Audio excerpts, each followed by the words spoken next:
Massimo De Santis of GDO News, and welcome to the Cibus Lab Workshop dedicated to Italian excellence in coffee, cakes, snacks, and jams. I'm really honored to present Italian production companies that are really excellent in Italy and in the world. And I'm truly happy to be able to present to Italian producers very important companies that import our beloved products. You will hear very interesting statements in their interviews. We will try to tell you how to approach the American market, really thirsty for Italian products. You will listen to the words of Trent Brookshire, a company that owns over 200 stores in Texas, Louisiana, and other states, and that knows very well our country since he lived here for 2 years. Equally interesting will be the story of Andrei Zuravlev, a manager of an important Russian company, a country where Italian grocery is growing at an incredible pace. But be careful, because there will be also Cofco. For those who don't know, is a Chinese giant. It's really huge, one of the largest importers in the world. In short, it will be a very useful afternoon for our Italian producers. So the first guest of today is Amer J. Altamer, the manager of Hool Al Mulhema Co, the reference for Italian products in the very rich country of Saudi Arabia.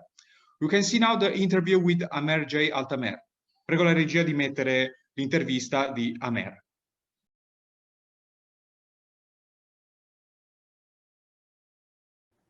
Saudi Arabia and Italy are apparently distant in culture, but in truth they're not. This important and rich country in the Middle East is a large consumer of Italian products, and Hool Al Mulhema Company is the most important importer of Italian products, a true reference point for the entire Saudi market for made in Italy products.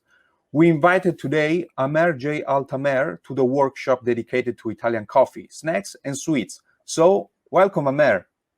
Thank you very much, Massimo, to invite us for this interview, and we would like to thank Cibus for taking the opportunity to meet with us. And we always are urged to help Italian companies to exist more in Saudi Arabia. It's our pleasure to be here. Such a pleasure also for us to have you here.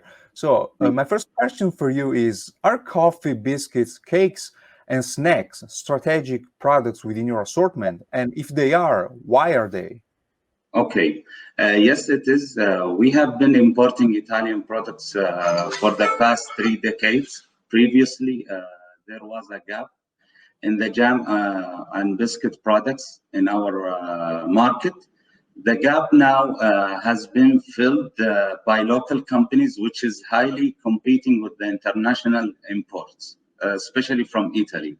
So what do we recommend? That Italian companies review our market prices for these products for them to allow them to expand their persistence in Saudi market, considering that the buyers are paying customer tariffs and value-added sugar tax nowadays. So for the value sugar tax, so for some products which is added to the sugar, we are paying at least 50% extra on the cost. So this is which created a hassle for the international products to compete, because the cost of production is higher than our local cost of production.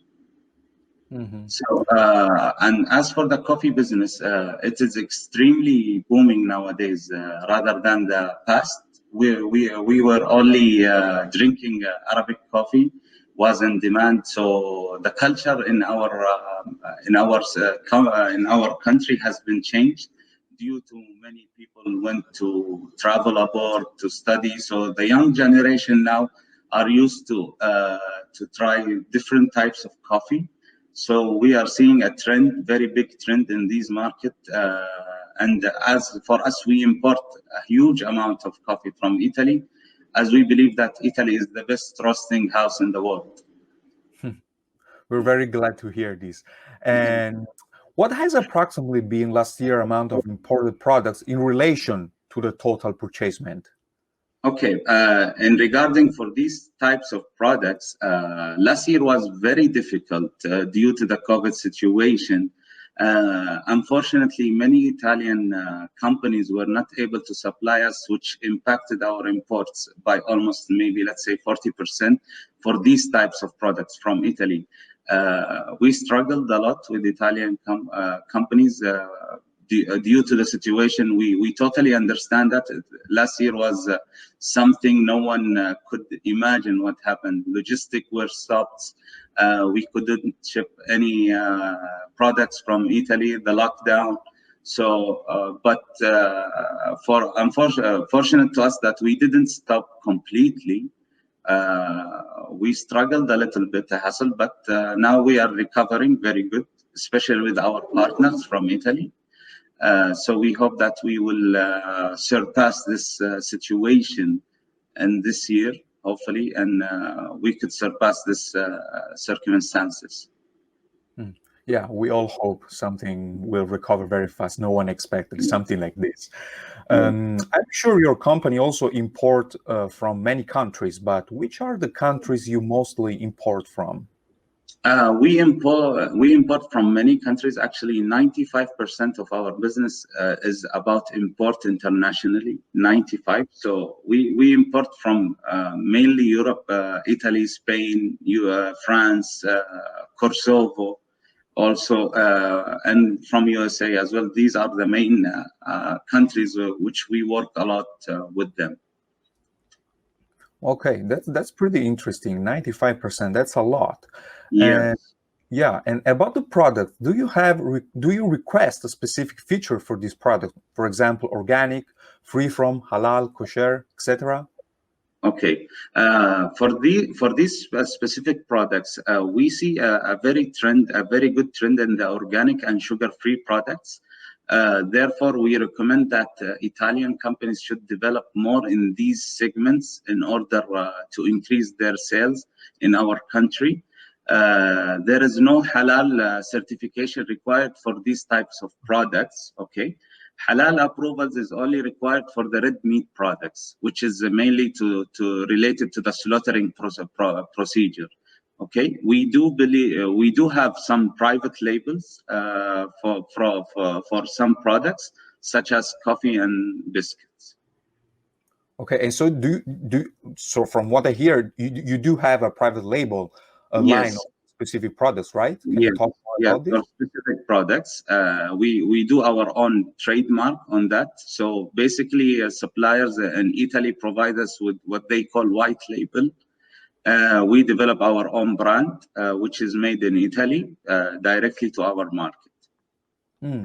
And about IG products, what is your customer approach to these IG products with geographical indication? Yeah, customer become more attracted if they see the GI products, which will give them more confidence to try the product. So basically, when they see this, the geographic indication, it allows the customer to have more confidence to test, to try, to see what international products are comparing to our local products. And what prospects do you see for these products in the future? These types of products and labels facilitate the acceptance for the end customer procedure, which allows the product's introduction and process that will increase its demand in the market. So basically, when you do that, you will create a good impression. First impression, as they say, is last impression. When you create a good impression from the beginning, you will end up increasing your business and increasing your private products as well. In your opinion, now let's talk a little bit more about Italy. Yeah. What strategy should the Italian companies adopt to be successful in your country? Actually, I believe, on a personal matter, I believe that Italian companies and Italian products are the best in the world. So, because in the Italian culture, what I see that when someone starts producing something, they always seek perfection on the producing anything. So they put their passion on the production, which implement that I myself, I understand this type of passion. So always I feel confident to work with Italian companies. The main issues that we faced with many suppliers that they always see that the existence is only in the Italian country, rather than exporting products. So we face a lot. I think what's the biggest hassle which Italian company are facing, that they face a lot of lack of experience in the exporting procedure. So we always end up doing a lot of things to enter them, to allow them to help them to enter our market. I think that they should consider that the products will be brilliant if they consider exporting it. The market is not only Italy, so we have a very good demand for your products, but some companies are still stuck. They don't know that if you export your product, you will gain more business, you will gain more profit, you will expose your product more in a better way. Yeah, sure. And we hope that many Italian companies can continue and improve themselves to export more of their products into Saudi Arabia. And as we all know, Italy has a lot of products, but what type of products should they boost or develop to increase their market share, for example? You can see my office. All these are Italian products. Wow. All this are That's Italian wonderful. products. It's really Yes. nice to see a big piece of Italy inside your From mostly from our businesses, almost as I told you, we import 95% around the world. We import products, but maybe up to 75% of these products are origin from Italy. So we work a lot with Italian company. We learn together. We develop the products together. We compete a lot. We gained a very good market share in our country with the Italian products, and that's a good thing that we did, and we hope that we continue to do that. Thank you so much, Omer. I really thank you for all the time. We really appreciate it, and to have explained to us in a very quick way the Saudi Arabia and your company's situation. So really, thank you so much. Invitation, and for us, we always at Hool Al Mulhema are happy to help Italian companies if they want to export. We always are always willing to help the Italian companies to work in our business in our country. Any company from Italy which are struggling in the existence in the market, in our market, we would be happy to assist them to allow their products to come to our country. That's very nice, and yeah, let's hope it will happen very soon, and well, hope to see you here in Italy when everything is finished. See you soon. Thank you, grazie mille. Thank you very much for the invitation, and hope that we could see you soon in Italy. Grazie. Ciao Omer, Grazie. ci vediamo in Ciao. Italia. Ciao. Buona giornata. Ciao.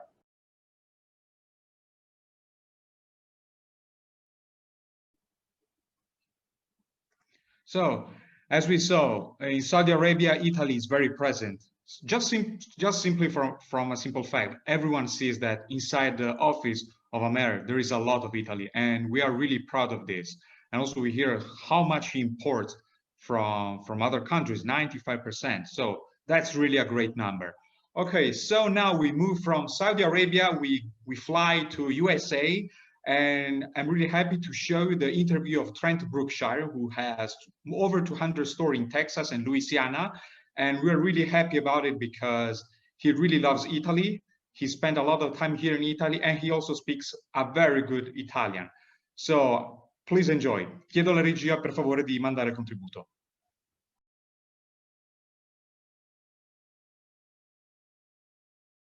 Brookshire Grocery Company is a large American distributor located in Texas. It is focused on grocery assortments, and therefore coffee, sweets, and also snacks are part of this great company for the North American market. Today we are pleased to have with us at our workshop Trent Brookshire, the owner of the company. Welcome to our workshop, Trent. It's a pleasure to be here. Mi fa molto piacere. Piacere anche per noi. We really know that you also speak Italian very well, so feel feel free to speak also in Italian if you want. So my first question for you is pretty general. I just would like to know if you can tell us more about your company, like how long you've been in the market, how many stores do you have, like just a presentation of you and your company. Yeah, volentieri. My family business was started in a small town in East Texas in 1928. And so this represents our 93rd year as a family-owned and family-run business. We have over 180 different locations in more than 150 different communities throughout Texas, Louisiana, and Arkansas. And annually, we do nearly $4 billion in annualized turnover, and we are a company that's growing remarkably.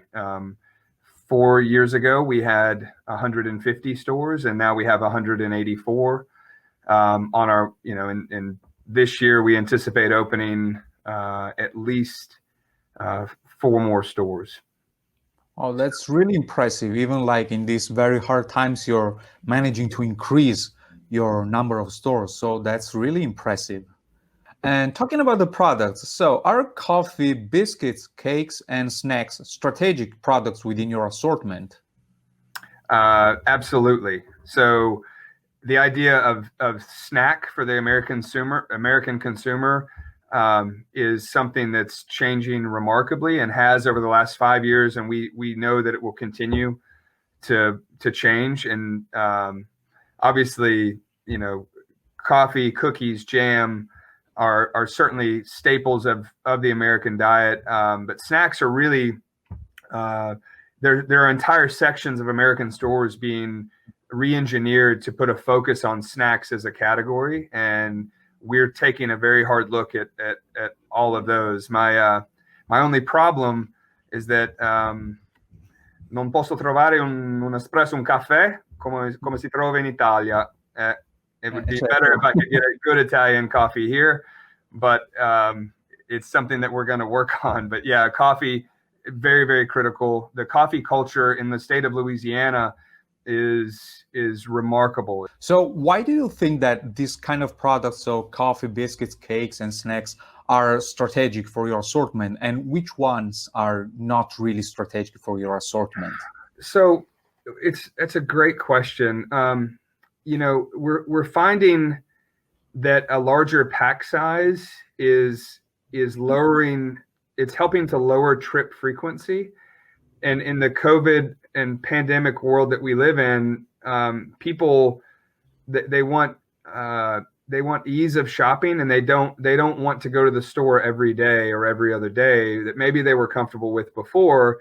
It's better to maybe think about strategic the size or the quantity that the American consumer is purchasing, and how that affects their shopping habit. If it's a single serve, I think it's going to be difficult, I think, in the future state, especially when you run into date issues or with products expiring. So we're actually thinking a lot about larger pack size on our shelves from a strategic standpoint. Yeah. Well, of course, this COVID has changed a lot of things through many industries. So you also have to, let's say, to change it.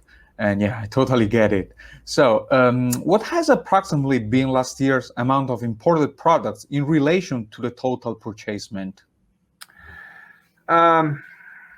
So we have about between 1,500 and 1,600, so 1,500 to 1,600 specialty items that are imported, that are specifically imported out of our nearly 8,000 item specialty portfolio. So 1,600 items out of nearly 1,800, or excuse me, out of nearly 8,000 are coming in from countries outside of North America.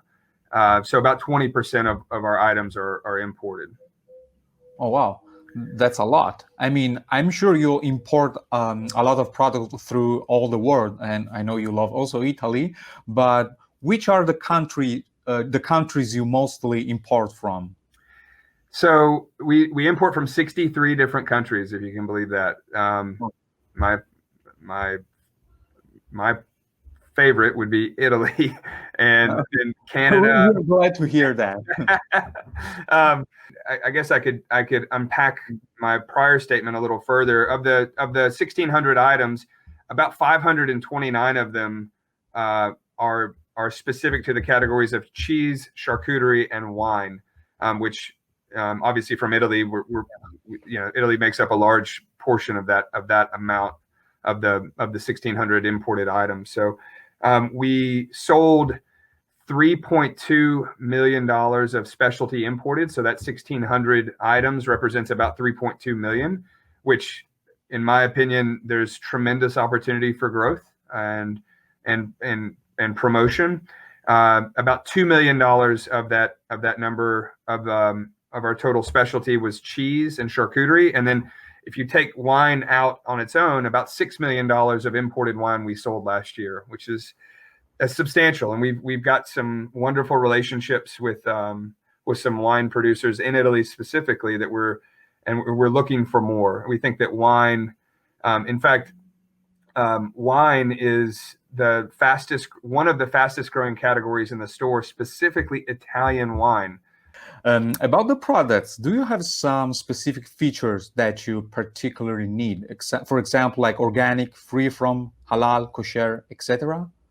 So we don't actually have specific demands on our items. What we look for is price and promotion strategy, as well as margin is important to us, the ability for us to make money and share in the success of the product. And talking about IG products or geographical indication products, what's your customers' approach to these kind of products?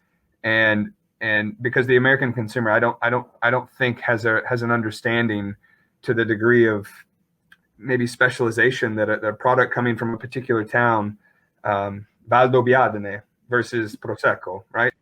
We have opportunities to grow that within our company, and certainly others do. You just have to have a passion for,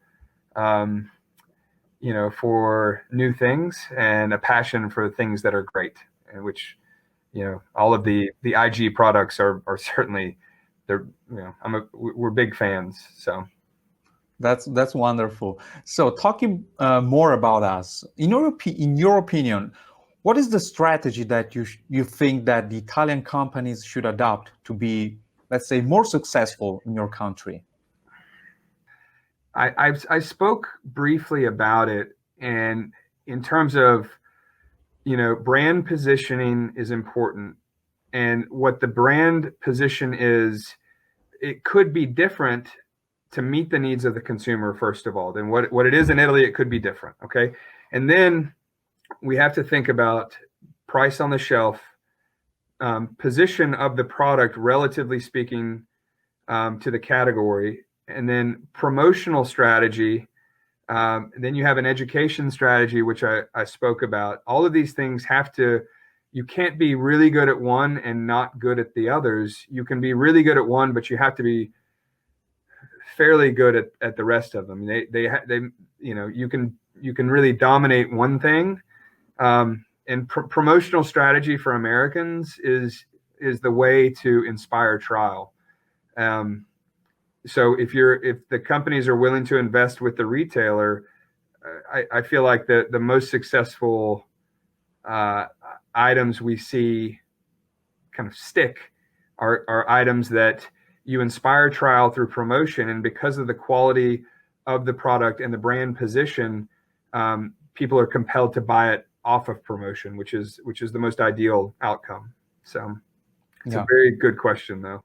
I see a lot of energy continuing towards alternative ingredients around pasta, pizza crust. The problem that I run into, and that I know that my Italian friends do, is that it is you have a juxtaposition between the and ingredients you'd like, but also the taste that you know, and those things sometimes don't mix very well. So, but I think that momentum, there was a time when I thought it would be 2 or 3 years, and I think it's still continuing. But if there's one thing that Italians do, it's innovate. And I don't think we've reached the end of the road around innovation for ingredients that customers are looking for, but the profile of flavor and taste that has made Italian food famous and is something that I love. So I happily eat my pasta normale. But I also am conscious about, more vegetables in the diet, more less wheat flour, possibly. I know that it's something that is important to our customers, and maybe, I believe that the Italian spirit of innovation will help solve. Coffee's been around a long time, but Italians figured out espresso, and so the world is better for innovation like that. And so I look forward to continuing to push on it around innovation. Yeah. So we also wish you all the best. So really, thank you, Trent, for this chat with you. It was such a pleasure. And visto che parli anche bene italiano, insomma, ti aspettiamo molto volentieri in Italia appena tutto sarà possibile. Non vediamo l'ora vedervi in Italia, specialmente a Cibus. Yeah, so as you all heard, the interview with Trent Brookshire was pretty interesting. He's really a great lover of Italy and of Italian food, and we're really proud of it. So after that, later we will also interview the import manager of Cofco, which is a really huge Chinese giant, one of the largest importers in the world. So stay tuned, but before that, we would like to talk more about coffee. And before getting into it, I just want to make a quick reminder for all our guests of today, just to kindly respect the interview times, which cannot exceed 8 or 9 minutes. So first of all, now I'm really glad to present you a great coffee company, Covim. Today we have as guest is commercial CEO, Mr. Luca Solari. Welcome, Mr. Luca Solari. Nice to meet you. Nice to meet you. So I'll dive in really quickly into the questions for you. So here in Italy, we know that Covim is really a great Italian roaster. But what distinguishes your production from the rest of the market? Well, Italy has a long tradition in food and in wine and above all in coffee, in espresso coffee. In Italy do exist approximately 800 coffee roasters. It's a huge number with different and typical regional taste regarding degree of roasting and making of the blends.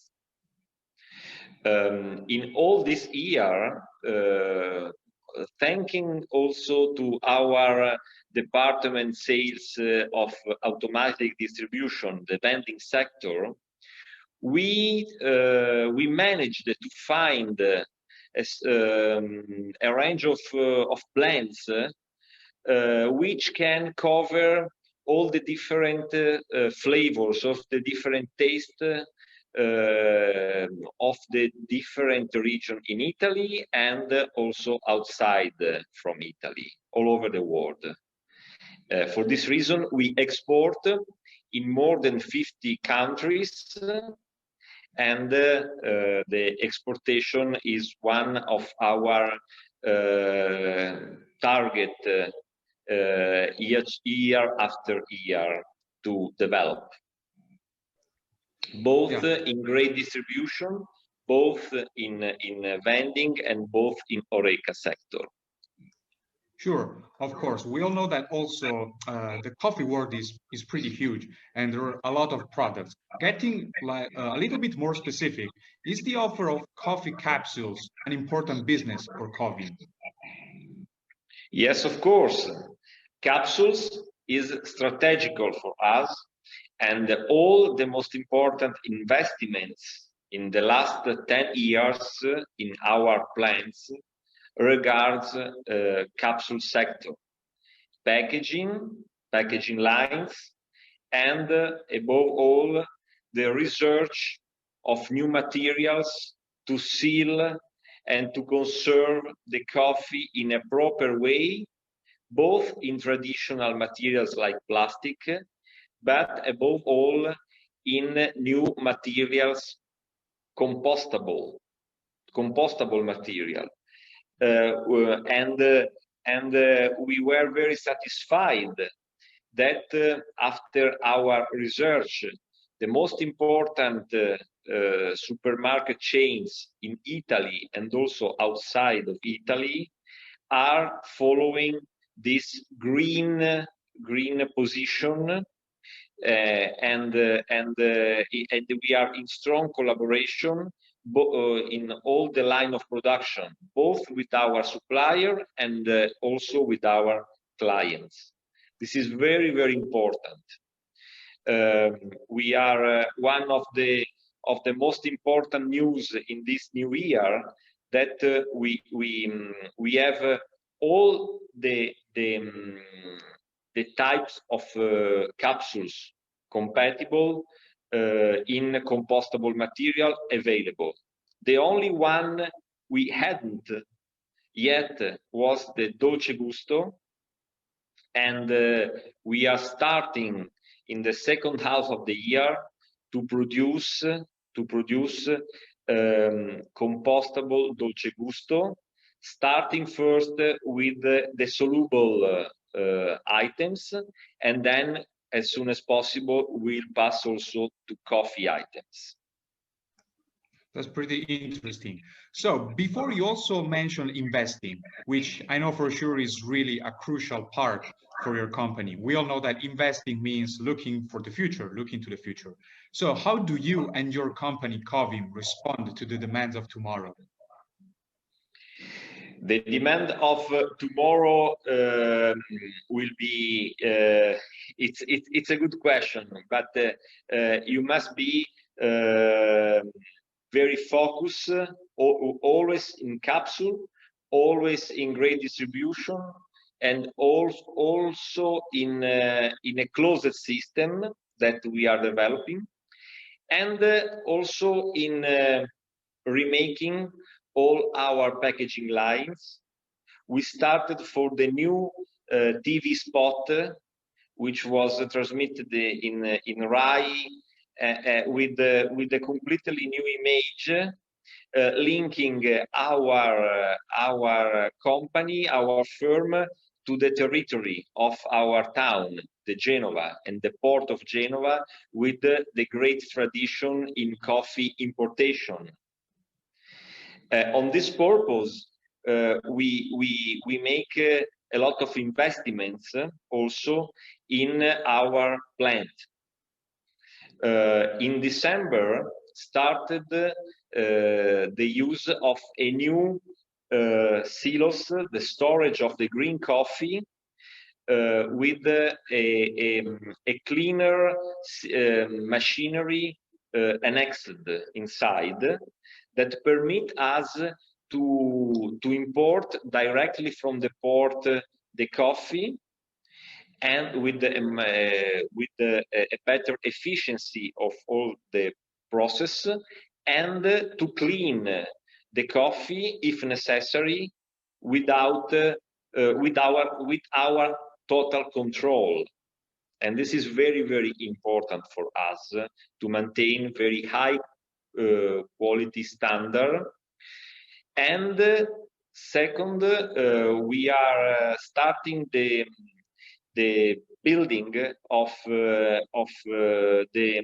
storage of a warehouse of the goods, with about 6,500 pallet place, totally automated, sorry for my English, and it will permit us to develop our efficiency also in the deliveries, with more quantities and more flexibility.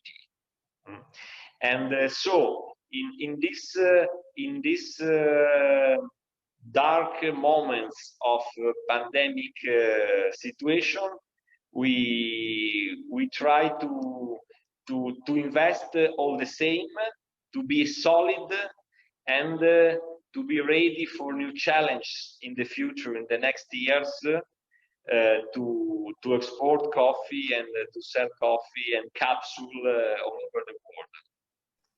And I'm really sure you will do it. So I really wish you and all your company a great success in 2021, especially also for the export and to make Covim and Italian coffee more famous all over the world. So really, thank you so much, Mr. Solari. Thank you very much to you and GDO staff. Thank you so much. So, as you all heard, we were flying from countries to countries. We were before in Saudi Arabia. We later went to America. We come back here in Italy. Now, later, we will even fly to a very distant place, which I personally really love, which is China. Before that, we have to make a little step in the middle. We will fly now to Germany, and we will listen to an interesting interview with Frank Wilk. So, chiedo cortesemente alla regia di mandare l'intervista di Frank Wilk.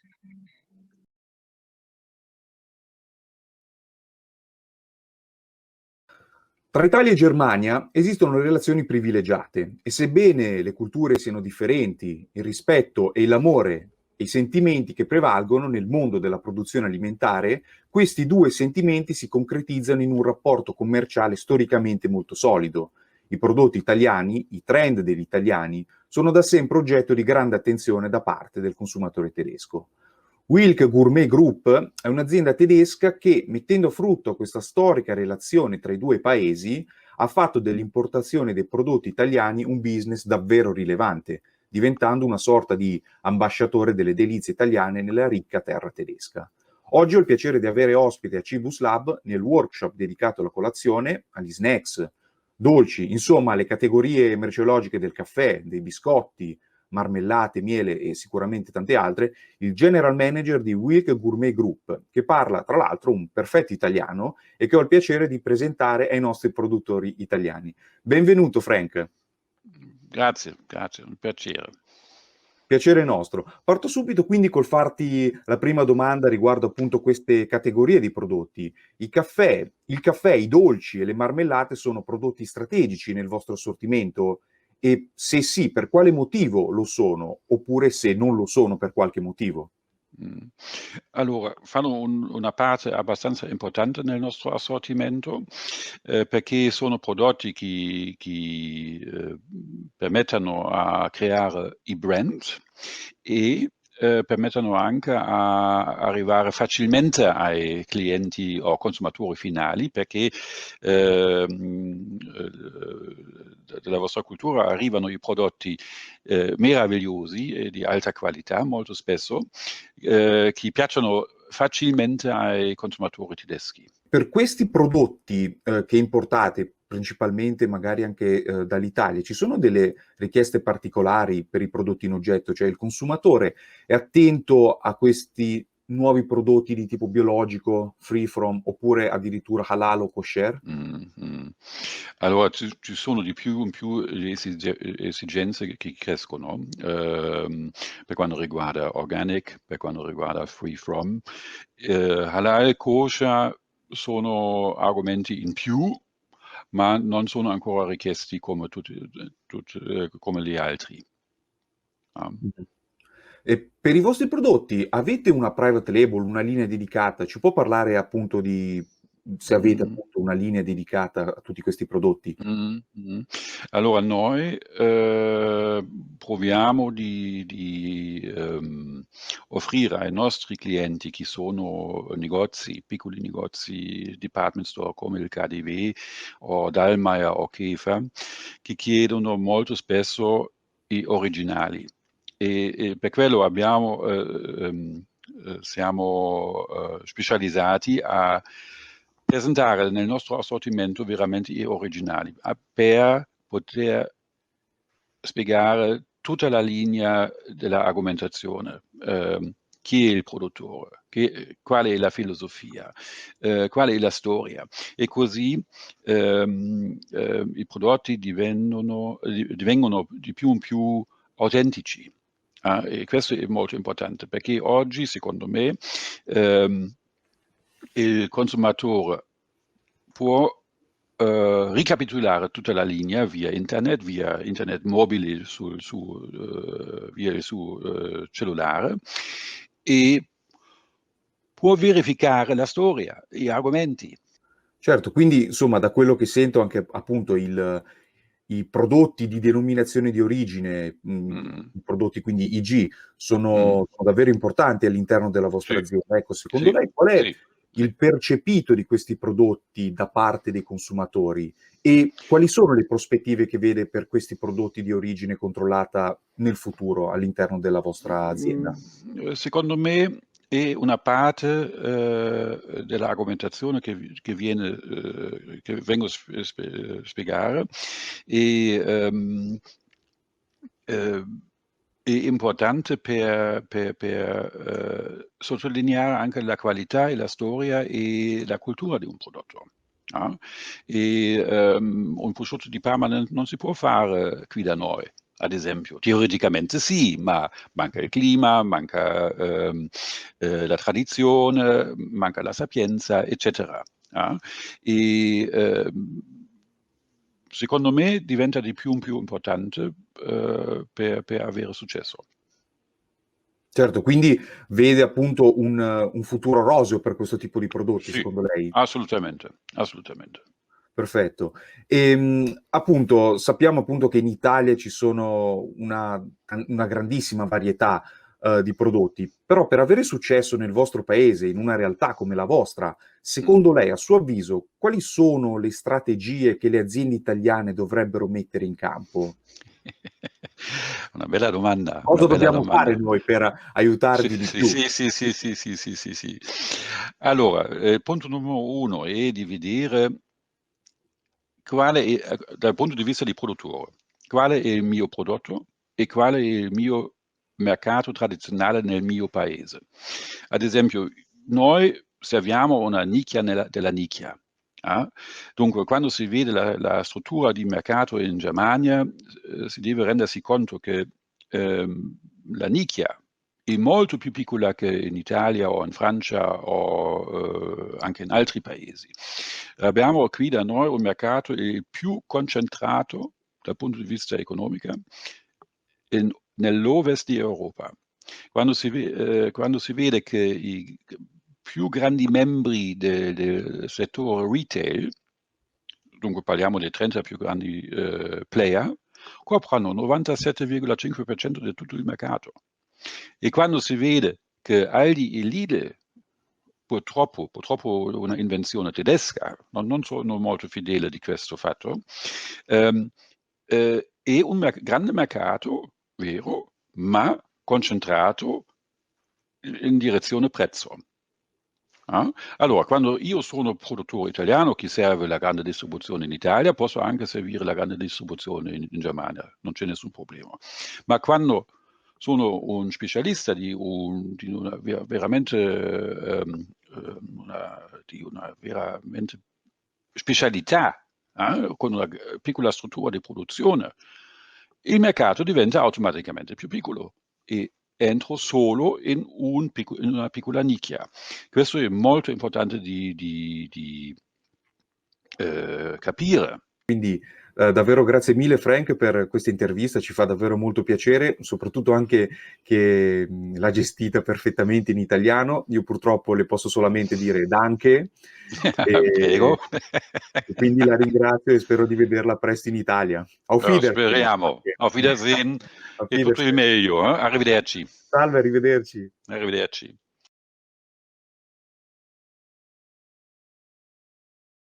back now to Italy again from Germany. We're really happy sometimes when we make this interview to hear some Italian language, because I really think that Italian language is part of the culture. If you understand it, you can really do a great business with Italian products. So after this, from Germany, we're back to Italy, and this time we're going to interview Giulia Caballini, which is the marketing manager of Dersut Caffè. Welcome, Giulia. Good afternoon. Good afternoon. Good afternoon. So it's such a pleasure to have you here. Thank you. Do you see? Sorry. Do you see my desk? Yes. Okay. Yes, I see your PowerPoint. So. Fantastic. Okay, I will just dive in with the first, let's say, very open question. If you can just tell us, to all of us, who is Dersut Caffè? Okay, thank you for this opportunity. It's a pleasure to meet you. I'm Giulia, and I work for Dersut Caffè, an Italian family-run roasting company. I know the name can be a little bit misleading, but it's the acronym of the two Italian founding members' surnames, De Rosa and Suttora. And in 1949, my grandfather took the company over. So Dersut produces, roasts and sells high quality coffee since that time, so 1949. And October 2019 was our 70th anniversary, and we celebrated it. And then, like you can imagine, like 4 months later, COVID-19 decided he wanted to have a party with us too. No, seriously. Against any prediction, last year hasn't been a so bad year, because fortunately the company is really solid and it continued to grow over the years, as you can see from the chart I'm just showing you. So moreover, we are considering to acquire companies already operating in this sector. And the other possibility we might consider is an expansion of our productive area and offices. That's pretty interesting. So I really see a great family company going on for so many years. And we're really all sorry to hear that. We all know that what COVID has done to all of us. But a part of this, I'm really sure that your company has a lot of values. From your perspective, what are the values of your company? What's your philosophy? It has. All the coffee we sell is produced internally, and also all of our products are 100% made in Italy, from the roasting process to the distribution. We are specialized in the coffee beans and grounded coffee, but also coffee pods and capsules.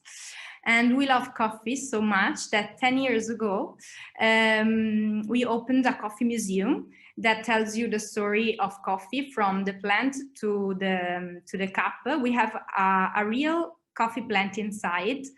You should come and visit it. It's set amongst the wonderful UNESCO hills of Conegliano Valdobbiadene. Maybe you know this territory or you have heard about it because of the famous Prosecco. And related to UNESCO heritage, in 2014, Dersut, together with other Italian roasting companies, founded the Consortium for the Safeguard of Traditional Italian Espresso Coffee. And this is a project that we really, really care about. Yes. And so we're really happy to hear that. And we also hope that Valdobbiadene will become famous not only for what we all know, but also for coffee. So hopefully, yes. Giulia, in 1 minute, what do you think that differentiate your company from your competitors? And what partners are you looking outside of Italy?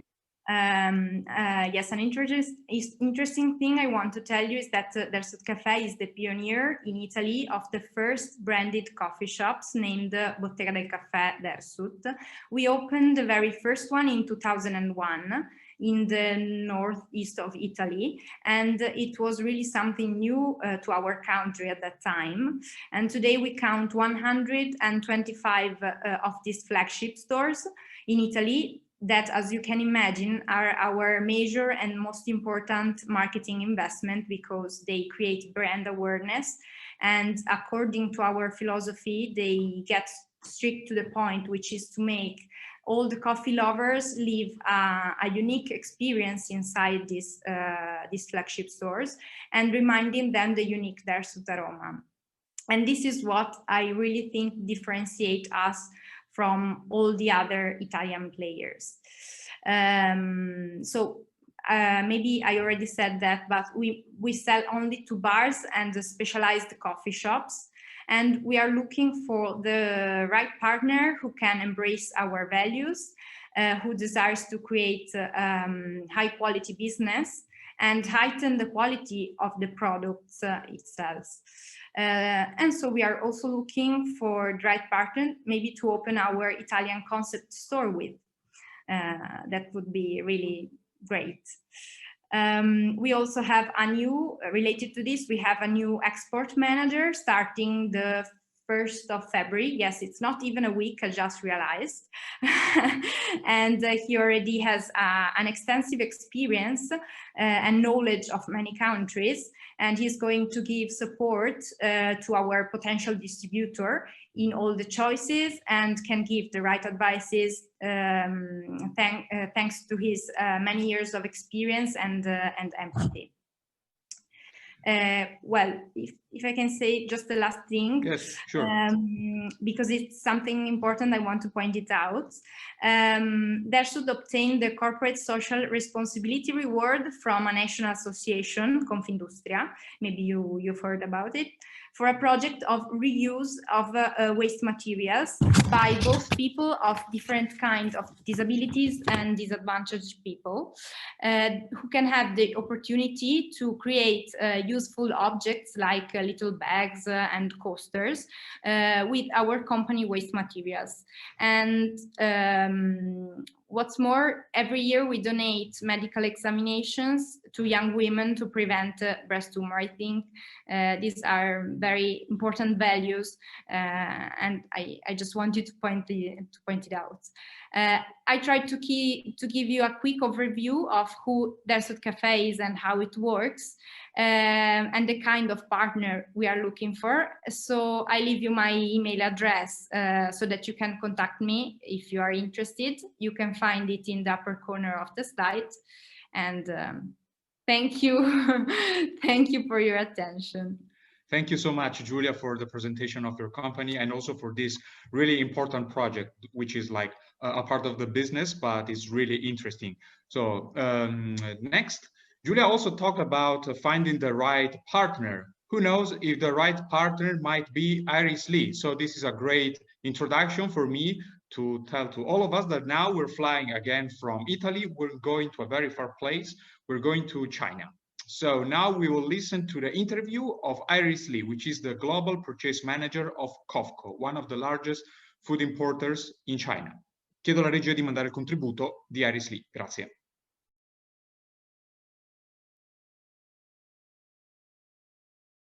Cofco is a Chinese state-owned food processing holding company. Cofco Group is one of China's largest food producer, manufacturer, and trader. It was founded in 1949, and it's one of the largest state-owned enterprises in China. The figures we're looking here are really impressive. Cofco International handled over 100 million tons of related commodities with revenues that exceeded $31 billion, with 11,000 people in more than 35 countries. The company is really accelerating its growth to create a world-class integrated global agriculture supply chain anchored in China, but competing globally. It's also one of the top 500 enterprises chosen by the US Fortune magazine. Today, I'm very happy and I have the pleasure of having a guest at Cibus Lab in the workshop dedicated to breakfast, the Global Director of Purchase, Iris Lee. So, welcome Iris, 下午好. 下午好. 下午好. Which is the good afternoon in Chinese, which I learned very well just for you. Anyway, I will get straight into the questions because here we're talking about breakfast, so all the sweet snacks, the categories of coffee, biscuits, jams, honey, and many others. So these kind of products like coffee, biscuits, cakes, and etc. are strategic products within your assortment. Yes, some of them. Mostly it depends on the mainline that it will good for the Chinese consumers' habits. For example, for the biscuits, in Europe, mostly eating along with the coffee or tea, green tea. But here in China, it's just like a kind of snack. And for coffee, for China market, the famous brands are very more welcomed. So it will be very tough for some niche brands. And for the biscuits, it's a very attractive categories because there are various of biscuits with a different flour, different shapes, different form, and different packing and different functions. But on the other hand, we would select the one for the Chinese taste. That's the most important. For example, lots of biscuits use cinnamon, but not so popular use in the biscuits here in China. And the second consider the factor is the shelf life. Most of the shelf life should be over 12 months, because here in China, the KA will reject over half shelf life products, which means if the products have 12 months shelf life, can only maximum 4 months sales for the KA channel, because there are 1.5 for shipment and customer clearance, and half months for the domestic transportation for the importer to the distributors, which is the KA supplier. And the third one is the packing. During the past experience, it should make a balance between the cost and the strong protect against broken issues. So good packing with the better cost. And cakes and the snacks are similar things with the biscuits. And the mentioned jam will depend on the detailed products. Thank you. Yeah, and talking about last year, what has been approximately last year amount of imported products in relation to the total purchasement? Last year, actually, most purchase is from the Europe. The most is UHT milk and Tetra Pak juice. Approximately 500 containers for the UHT milks and 200 containers for the juice. Wow. So we're looking really at really great numbers here, as said before. And of course, I see your company's in China, but it's really international. You're working with a lot of countries. From your perspective, what are the countries you mostly import from? For example, Germany, France, and Cyprus. So these are the countries where you import most from all the world, right? Yes, because for the, as mentioned before, is for the UHT milk and the juice are the top two products for the last year, and this from these three countries. Okay, and about the product, do you have some specific requests like organic, free from halal, kosher?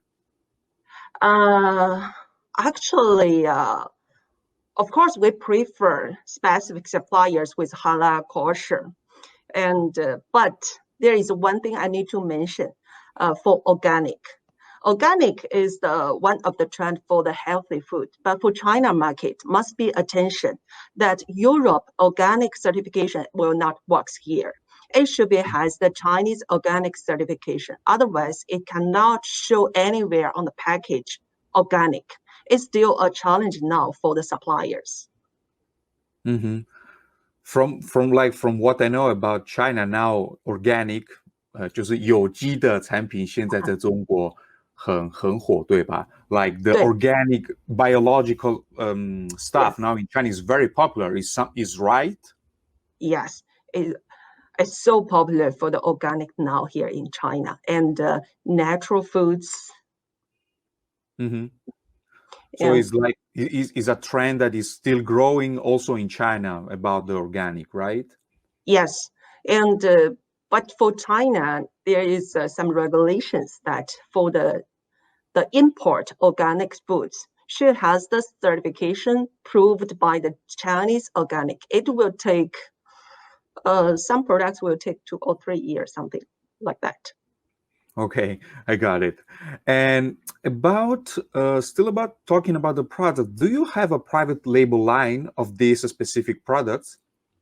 Oh, yes, some of them we have the private label line, but most of them is the domestic products, to be honest. Oh, okay, okay. And here in Italy, you know, we have a lot of products, and we really take care about like their geographical indication, so IG products. What's our customers' approach to this kind of product? Do they know about these geographical indication products? Actually, I don't agree to discuss this with a general speaking. It will depend which kind of products and the detailed situation. For example, Italy, Parma ham is very famous. But in the south of China, most people always use ham to cook, and they prefer excellent ham from the original area. But in north of China, few people will take daily to take ham. So it becomes so important. If this ham is for the north people, it will become not so important whether it's very excellent or exotic or not. On the other hand, it also depends on the sales scenario, because, for example, the sales in premium important food supermarket or daily use store is a different story. Because the different products has a different sales channel. The consumer carries different things. Do you see any future for these kind of products? What are the prospects from your point of view for these kind of products in China? I think this kind of products things has the opportunities because the Chinese market is huge. If you can get the right market, that's enough. Okay. And you know, talking about more about ourselves from the Italian side, in your opinion, what should we do? Like, what should Italian companies do to be more successful in China? In China, in my section, you know, I want to say something about a praise, you know, for the Italian suppliers of the factories. Italian is different with other European countries. They are good at design, the package design. I saw a lot of, for example, we mentioned a snake. I saw a lot of excellent design on the snack compared to other European countries' products. But the main thing is, should we make the balance between the package and the cost? And also, it should suit for the consumer's flavor, the Chinese consumer's taste. 所以对，就是说意大利的就是这个，他们设计那个包装，就是太可能漂亮了，跟其他的国家比较好多了。非常好。就是其他的国家会比较，比如说德国就会特别的简单，但是意大利的包装设计，即使在食品上会很有艺术气息，很漂亮，让人觉得这个东西很有购买的欲望。So that's pretty interesting. I just asked her about the design of the Italian, for example, biscuits. And she replied that here in Italy, we have something really different about other companies, which is the design. Our product packaging design is really something one step further than the other countries. For example, she also said that the design of German products, yeah, I mean, the products are okay, but the design is just too simple. And with our special Italian design, we can really boost our sales if we want to get into China. So this is something really great about Italy. We have a really good packaging design. So about the products, you know, here in Italy, we have really a ton of products. We have so many of them. What type of product you think Italy should boost or develop to be more successful in your country? In my section of prepacked foods, the first one, I think, mineral water. It has, mineral water. As we know, Italy has a very good source of the mineral water, and also is very competitive. If have the right factories, we can start right now. I got it. Okay, wow. Yeah. And this is like, okay, mineral water. About food, maybe, I don't know, biscuits or pasta, or I don't know. I'm just talking about random products. I don't know if you have some specific food that can be more successful in China, in your opinion? For snacks, I can say for snacks, but it's surely for the snacks will work. But this is really a huge category. As mentioned before, it should be discussed case by case, because it belongs to for the chocolate. This is really very good categories for Italian chocolate. And for the biscuits, waffle, but all of this, because the snacks has a kind of different things depend against to the other things is it's different from the olive oil or mineral water or drinks, some things. It has various of choice.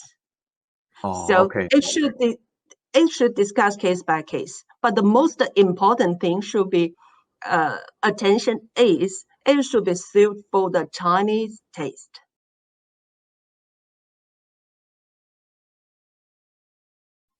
Okay, and so this was the very interesting interview with Iris Lee from China. So we learned a lot about it, and we also learned that Chinese really do care about the product design, which is something that maybe we should not really consider sometimes because we just focus on the product. So this is something really interesting if we want to get more into the China country.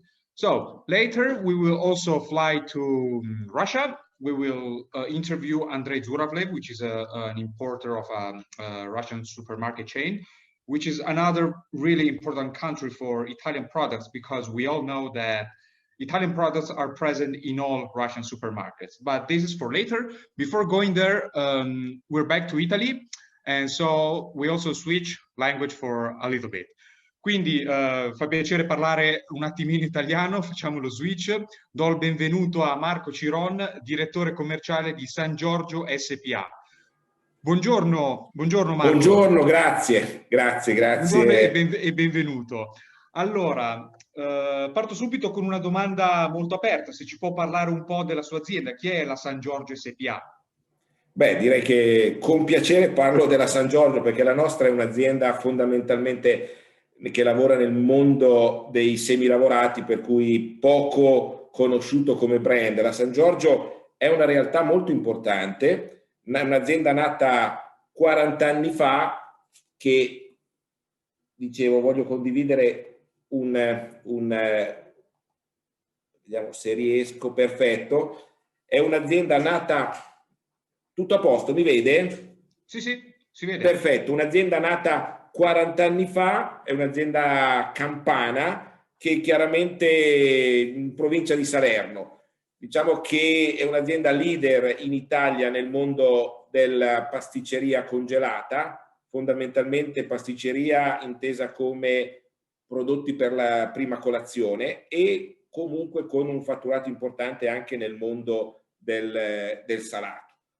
Purtroppo noi siamo un'azienda, siamo un'azienda che lavora molto, quasi totalmente nel mondo dell'Horeca, e le vendite negli ultimi 12 mesi sono state fortemente caratterizzate da un lockdown che non ci ha aiutato nella nostra attività.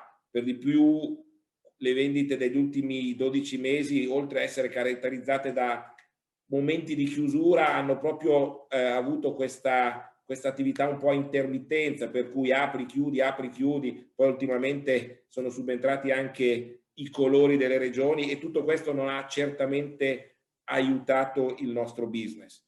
Si stima, anche se lavorando nel mondo Horeca non abbiamo certezza precisa dell'andamento delle vendite degli ultimi 12 mesi, si stima che il 2020 abbia avuto una flessione di circa il 31% nel nostro settore, assolutamente non compensato da altri canali. E noi come azienda ci siamo difesi, nel senso che abbiamo perso circa il 25% rispetto al fatturato dell'altra volta, dell'anno scorso, però sicuramente è stato un anno molto molto difficile. Dicevo prima, la San Giorgio chi è? Un'azienda campana importante, con dei numeri assolutamente da grande azienda. Abbiamo oltre 600 prodotti in assortimento, lavoriamo su 15 linee di produzione su un territorio di oltre 80.000 metri quadri, tutti raccolti in un unico spazio, che la rende forse la più grossa azienda di produzione di prodotti di prima colazione in Italia. Abbiamo oltre 190 dipendenti e il 2019, l'ultimo anno in cui abbiamo avuto un anno regolare, abbiamo fatturato oltre 200 milioni di pezzi. Lavoriamo nel mondo, dicevo prima, dell'oreca, quindi totalmente attraverso il canale dei distributori, però da alcuni anni abbiamo cominciato ad affacciarci sui mercati internazionali, per cui poco, ma vendiamo in tutti e 5 continenti. Il nostro fatturato all'estero per il momento è ancora piccolo, nel senso che sviluppiamo poco più del 3% del fatturato. Dicevo che la San Giorgio è un'azienda italiana caratterizzata da alcuni punti di forza che mi piacerebbe cogliere l'occasione di raccontare in questo momento. È un'azienda, dicevo, come tipico un po' delle aziende italiane, molto flessibile, fa della flessibilità una delle sue forze, dei suoi punti di forza principali. Abbiamo un'altra caratteristica importante che ci contraddistingue come azienda e che in qualche modo, oltre a produrre, abbiamo una nostra logistica con cui serviamo i nostri distributori, e questo è uno dei nostri punti di forza. Abbiamo un altro aspetto importante. Ho detto prima che vendiamo circa 600 codici, 600 prodotti. Ebbene, di questi 600 prodotti la maggior parte, oltre il 95%, li produciamo noi, quindi una produzione veramente molto ampia, e tutta questa produzione è caratterizzata da una alta qualità che il mercato in qualche modo ci riconosce. Direi che però il punto di forza principale di questa azienda è che ha una sua forza nella famiglia che l'ha fondata all'inizio e che oggi ha una sua continuità nella seconda generazione, che stanno portando avanti insieme ancora al fondatore tutte le attività dell'azienda. E questo, direi, è un fatto molto importante in questo momento storico dell'azienda. Dicevo prima che è un'azienda familiare, ma nello stesso tempo che ha ormai un respiro nazionale e internazionale, e chiaramente ci porta ad essere un'azienda molto molto riconosciuta non solo nell'ambito della linea dei prodotti della prima colazione, che valgono per noi il 74% del fatturato, ma abbiamo anche tutti altre questi linee punti assolutamente molto importanti, da quello che ho capito, soprattutto come vostri punti di forza sono assolutamente molto rilevanti. Parlando della produzione, visto che appunto vedo che nella produzione ponete tantissima attenzione, quali sono le vostre aree di produzione? Allora, dicevo prima, l'azienda è un'azienda che ha oggi 15 linee di produzione su 2 siti produttivi. Dico su 2 siti produttivi perché stiamo già muovendoci abbiamo già fatto pianificato nuovi investimenti per costruire altri 3 siti, ma i 2 siti produttivi attualmente in essere hanno 15 linee di produzione, il 74% del fatturato è nel mondo della prima colazione, che per noi è il core business dell'azienda. Prima colazione, che vuol dire tutto quello che c'è nel bar o nell'albergo o nel panificio alla mattina, quindi da tutte le specialità dei cornetti piuttosto che prodotti fritti, piuttosto che sfoglie. Quindi direi, quando hai in portafoglio oltre 600 codici, c'è molto da sbizzarrirsi nella scelta di un prodotto. E sicuramente, ecco, appunto, il 2020, appunto, come ci ha detto, è stato un anno veramente difficile per tutti e anche per la vostra azienda. Per fortuna ce lo siamo appena lasciato alle spalle e ne siamo molto felici, e quindi guardiamo adesso tutti quanti al futuro. Ecco, parlando appunto del 2021, quali sono le novità in arrivo? Allora, guardi, l'azienda, come le ho detto prima, è un'azienda fortemente impegnata nel canale Horeca. Nel canale Horeca, dove noi abbiamo il nostro business principale, però è giunto il momento per l'azienda di guardare anche fuori dal canale, quindi una scelta di allargare la nostra proposta anche con prodotti nel mondo del canale della grande distribuzione, sia in Italia che all'estero. Mondo della grande distribuzione, che vuol dire presenza dei nostri prodotti nei due grandi reparti della grande distribuzione, quindi sia nel mondo della pasticceria, dove già noi oggi possiamo offrire tutta una serie di prodotti in confezioni, chiamiamole professionali, perché poi vengono gestiti dai punti vendita, ma soprattutto abbiamo, e queste sono le grandi novità del 2021, cominciato a allargare la nostra proposta nel mondo della nostra offerta, cercando dei prodotti che possano essere collocati sullo scaffale.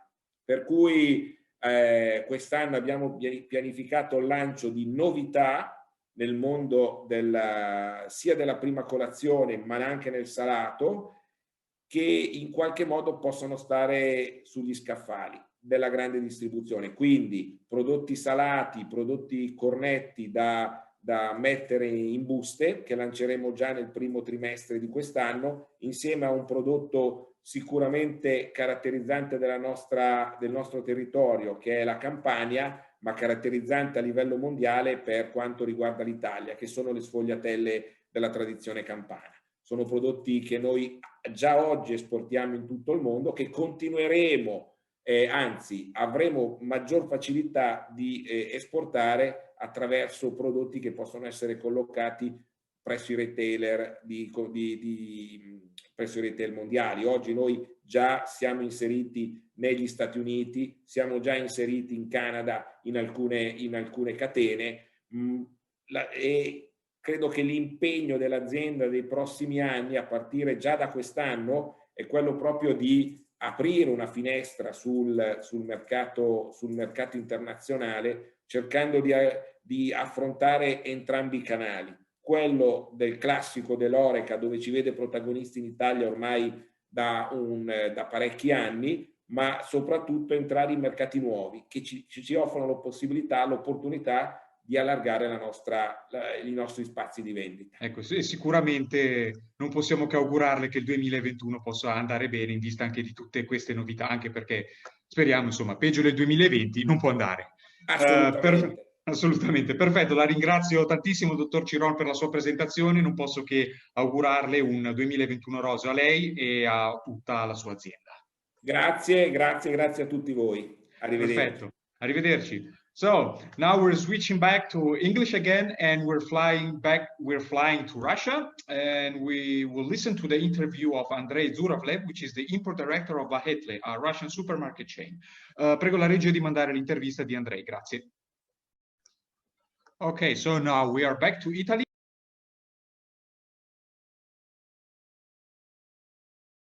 The supermarket chain Bahetle was originally opened in Tatarstan and is currently the leader in the retail market there. The first Bahetle in Moscow was opened in 2006.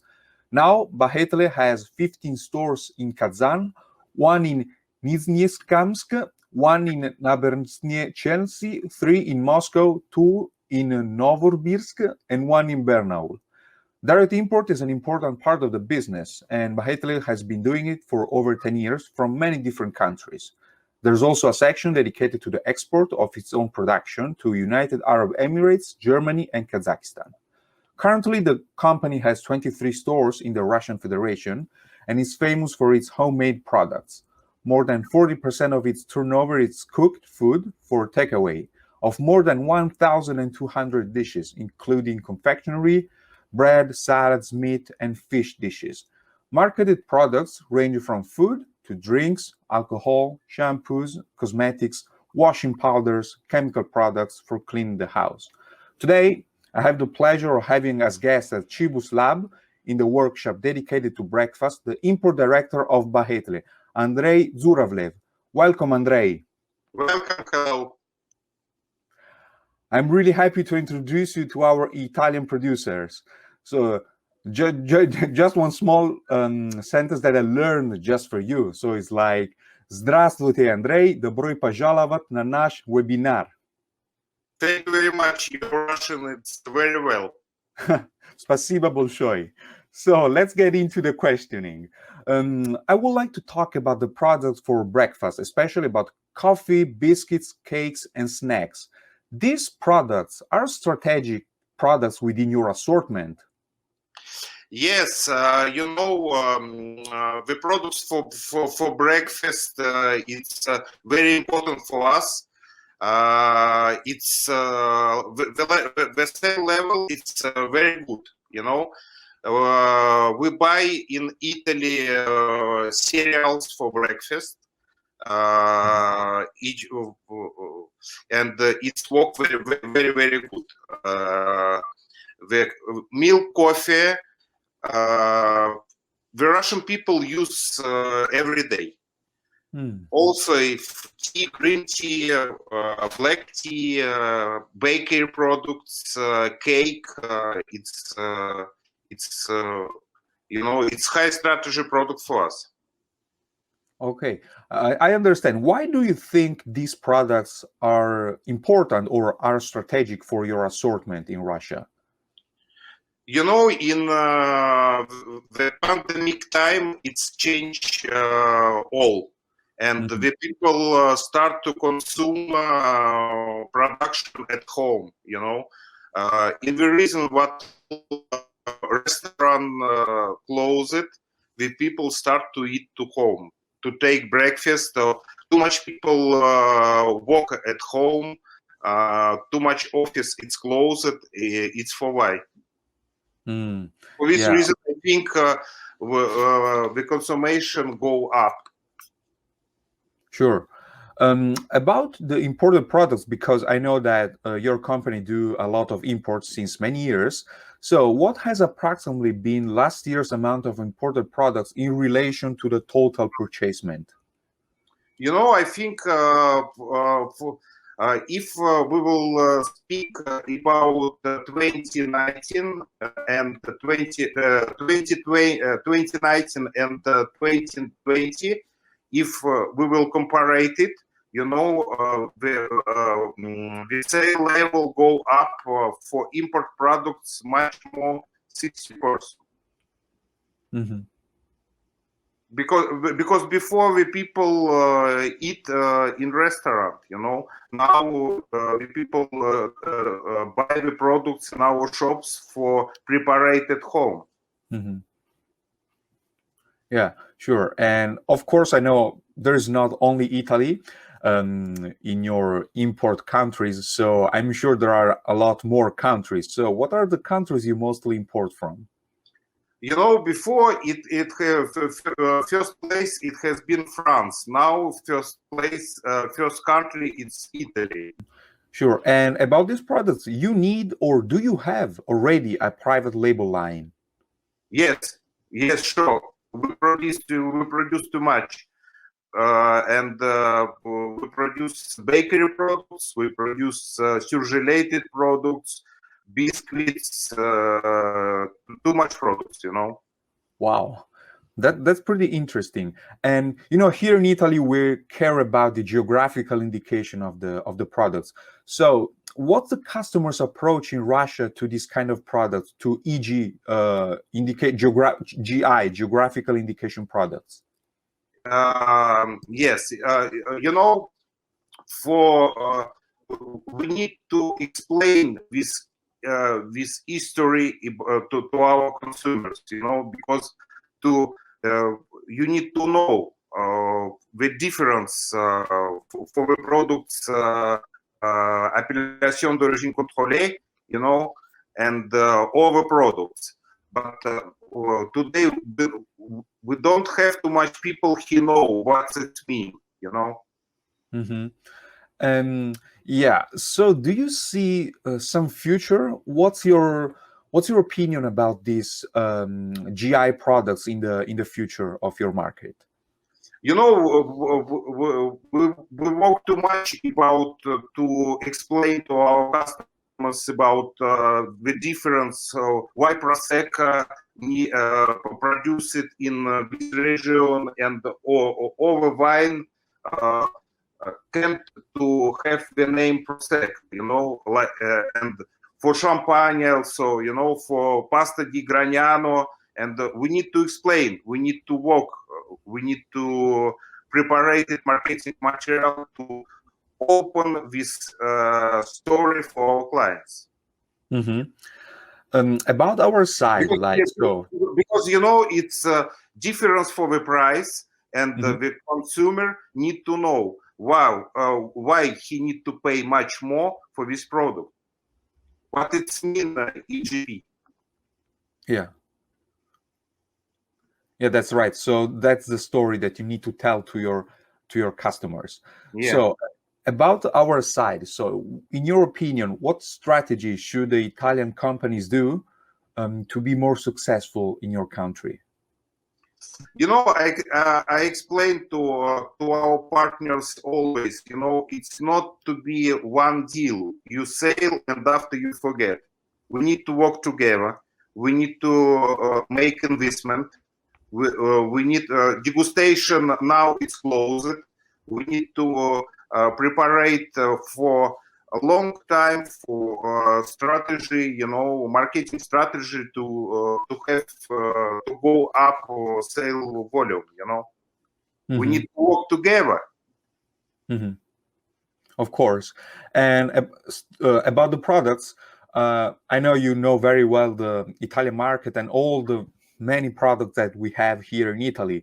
But what type of product you think that Italian companies should boost or develop to be more successful in your country?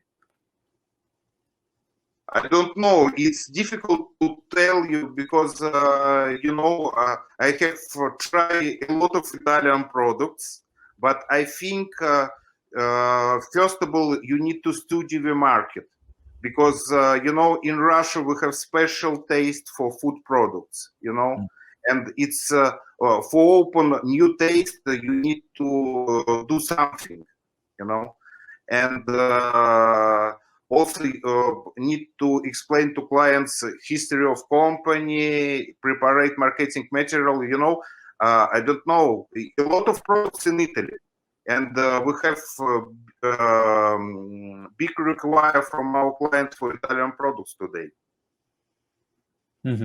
Yeah, so that's pretty interesting. So yes, but it's always today, you know, it's we can to import meat products, milk products, but in Italy it's too much products very populated, like cheese, Italian cheese.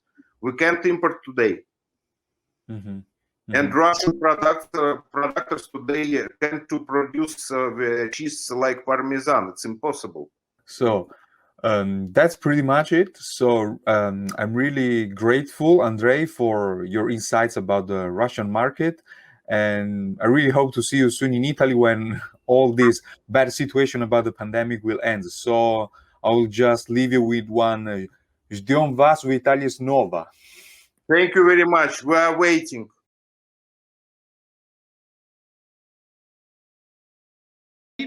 again. And now it's my pleasure to have as a guest Giovanni Chiappano, which is the export manager of Caffè Vergnano. Welcome, welcome Giovanni. Welcome, Mr. Chiappano. No. Sorry, I was muted.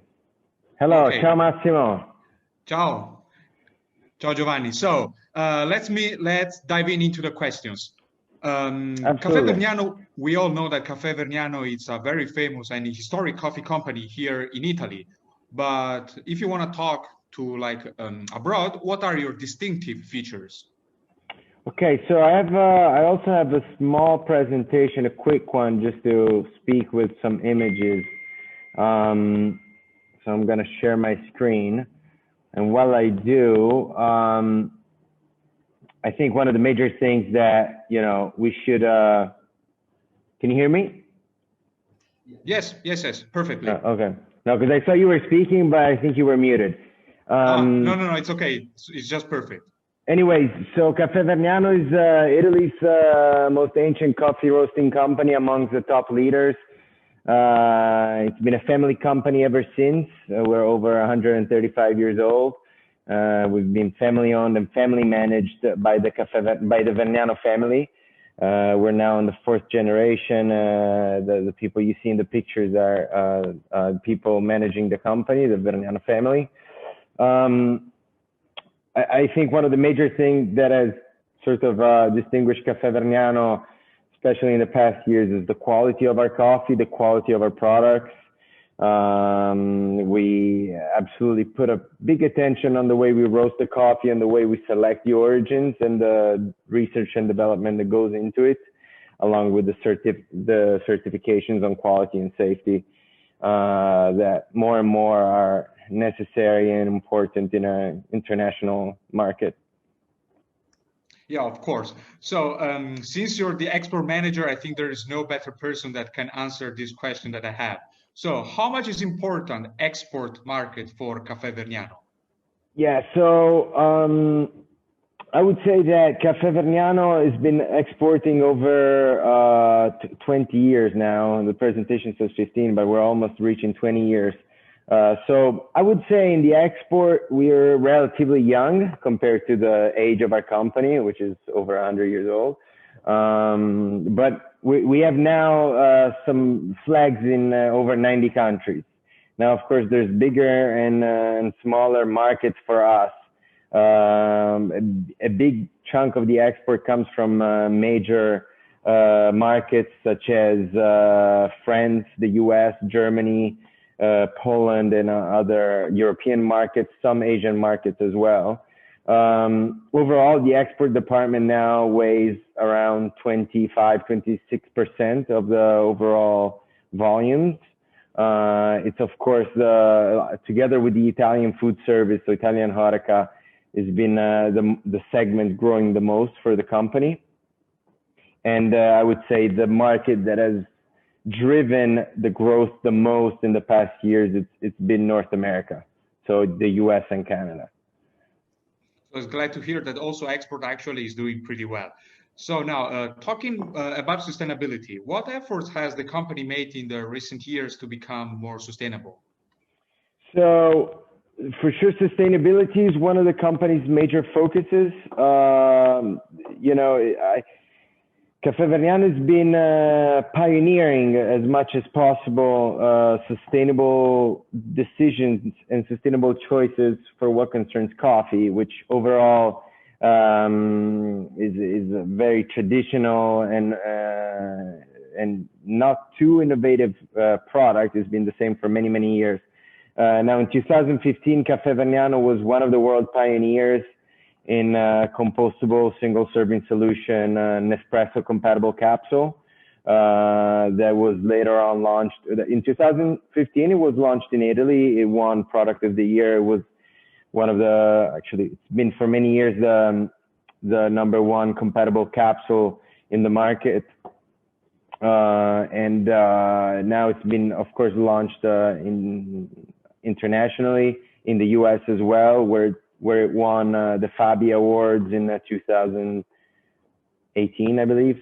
So for sure the Nespresso compatible compostable capsules together with other single serving solutions, compostable, are part of the major sustainable choices that Caffè Vergnano has made. Together with this, we also have some social sustainability choices that we've made, some projects that we've made. The Women in Coffee project that was launched last year by Carolina Vergnano, our CEO, our export department director and marketing director. It's a big project that goes more on social sustainability rather than environmental sustainability.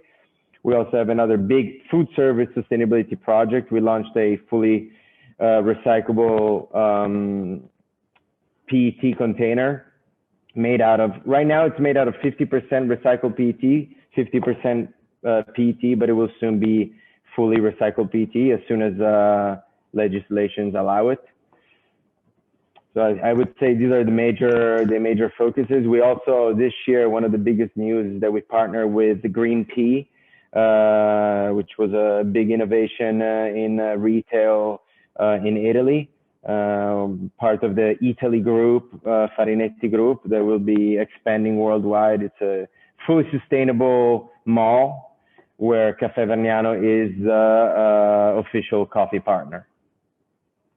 That's really a great project. So really, thank you, Mr. Chiappano, for the history of Caffè Vergnano, and I really wish that your company and your products can be more present and more successful in the other countries, except of Italy, of course.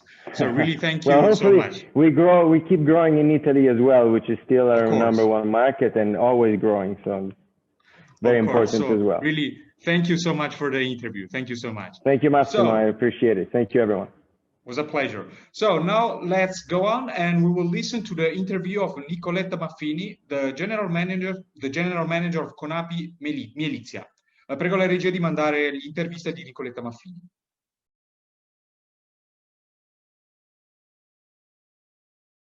Good afternoon, everybody. We are here together with the general manager of Conapi. Conapi is a cooperative, the biggest cooperative of beekeepers, and it is unusual to have as a guest high general manager of this cooperative, because they are focused on the market, but also giving culture to their cooperators. So first of all, Mrs. Maffini, welcome to the webinar, to our workshop, and present us your company. Good afternoon. Thank you to you and to all. Well, Conapi is an historical cooperative of beekeepers. We was born in 1979. So this year we will have 42 years and a very big experience in honey, and not only in honey, but in all beehives products, because from bees we can have honey, wax, royal jelly, propolis, and pollen. A lot of very, very important product for useful for our health. And we have about 600 beekeepers all around Italy, and also 8 beekeepers in Spain. And we produce a lot of different honeys, because in general people say honey, but we want to explain that we have to use the S, because in Italy we have a lot of flowers, and for this reason we can have a lot of monoflora honey. Yes, I want to remember to all strange buyers and importers that in Italy is so various also with the production of honey, as told by Mrs. Maffini. In the north we have types of honey, and in the south other types of honey. It's true. And one of the power of the cooperative Conapi is produce all these types of honey, and the most representative Italian one. So you told a little about your assortment. Talk about it. It's not only honey, as you told. What else do you have? Yes, we have also pollen. Pollen is really useful for vegetarian people because in the pollen you can find the same percentage of protein of meat and fish, and is really useful also as ingredient for supplements. In fact, we have also a wide range of supplements with pollen, royal jelly, propolis. And after we produce in our plant also gems, with organic gems with a high percentage of fruit, and only sugar from fruit and a little percentage of honey. Is a wide range with special fruit from some region in Italy. The characteristic of Mielizia, that is the historical brand of Conapi, is that we put always on the label the region in order to inform the consumer. We like a lot to give much information, a lot of information to the consumer, not only in Italy, but also for the foreign market. We have a lot of honey, you said before, so it means not only polyflora, but also acacia, that is typical from the north of Italy, chestnut, but also from the south of Italy, orange, for example, that is very, very nice honey. And also royal jelly is a really important product because the Italian production is really important. We have a lot of fraud in honey from China. Is one of the worst problem that we have to resolve in Europe, and is the same for royal jelly. So I think that all the products of bees, all Italian bees products are very, very good. Yes, and let me say that Conapi is well known to the Italian consumer as with the brand Mielizia, and it is really famous in our country. And Mielizia represents not only honey, but high level honey, because I ask you, which are your added value in the market? Mielizia, which is the added value of the Mielizia inside the market? The value is the chain, the beekeepers, is in the DNA of Conapi. Only Conapi has a lot of beekeepers. Our competitors hasn't this chain, hasn't this high number of beehives. We have 107,000 beehives, a lot, about 5 billion bees. And this is the most important difference from Mielizia and the other competitor. But we are also a producer for private label, because we have a lot of Italian honey, not only for our brand, but also for private label. So we produce for the biggest in Italy, and we are specialized in Italian honey.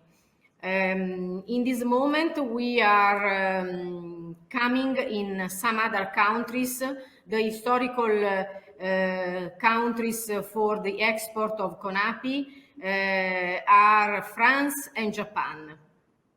And we worked with our clients since about 10 years ago we started, and also during last year we increased a lot our sales, not only for the pandemic, but also for an important strategic plan that we are applying on Italian market, but also abroad. And we are working also on the range, not only honey, but also some other products. Yes, the consumer can verify the place in which is produced the honey. Yes, of course, directly from the label, because we put on the label the country. For example, I can show you. This is forest honey, bio, organic, from Emilia-Romagna. We put here on the label. And we have also, this is organic line, but we have also the conventional line, and we put also the QR code in order to have more information. And we do the same also with jam. This is apricot, always from Emilia-Romagna, but we have some different raw material from all the region of Italy. And another important thing is that our honey is raw, because we in the company we work only with the low temperature, no hot, never. The maximum temperature is 40 degrees. That is the same that you can find in the beehive. So in this way, we respect the product, yes, the smell and the taste. Okay, and you said that you are present, you are exporting to France actually and Japan. But my question is, your target is export in other countries, in other continents, and which are? Yes, of course, we are trying to come in the USA, but it's really different from Japan and also from Europe. There are different parameters, not the same culture of monoflora, but honey is honey in general. So it's more difficult for us, and it's difficult also because honey isn't a typical Italian product. It isn't the same for pasta or tomato sauce or balsamic vinegar. These products are the symbol of Italian food, not for honey. Honey, you can find honey all around the world. So every country has some different honeys. Anyway, we are trying to come in USA, and but also in other countries in the north of Europe and in Arabic countries. Mrs. Maffini, thank you so much for your testimony. We are very glad to have you here, and I hope that all importers and buyers all over the world can understand the value of this company and try to understand something more about it. Thank you so much. Thank you, Mrs. Maffini. Bye. Thank you to you. Bye.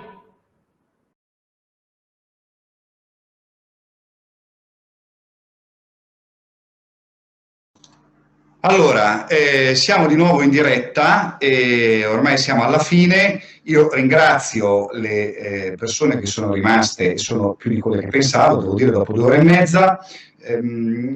Piccole annotazioni. La prima, il prossimo workshop sarà il 2 di marzo, il tema sarà il bakery, ci sarà Istituto Piepoli, RAI, ancora personaggi del mass market retail, le aziende che vogliono presentarsi per proporre i loro prodotti all'estero, nella parte estera dove ci saranno anche gli importatori, si mettano in contatto con gli uffici commerciali di GDO News oppure di Fiere di Parma Cibus.